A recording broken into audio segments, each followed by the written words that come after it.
In this video, I will be sharing with you how you can use Western Union Money Transfer to send money to Mexico. So you can do this from the website or you can download the mobile app. So to get started, you need to complete your personal information and hit register, right? I already have an account, so let's sign in. I'm going to be logging in with my biometrics. Once you have successfully logged into the app, select send. From the drop down here at the top, select your country that you want to send money to. So we're going to select Mexico and select continue. Here is how much money you will be sending, and here it shows how much money the recipient will receive. In this section, when you expand it, you have the option to select your payment method, and here you can do a cash pickup or bank account deposit.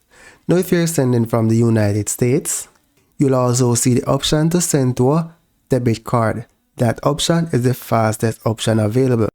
The money will be delivered to the recipient's bank account that is associated with the card.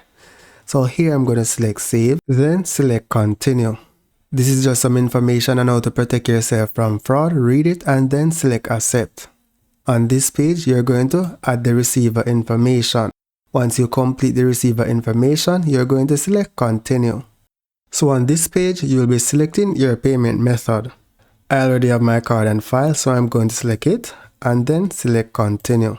Review the transaction and then hit send. So that's basically it. So that's it for now, guys. Thank you for watching and see you in the next video.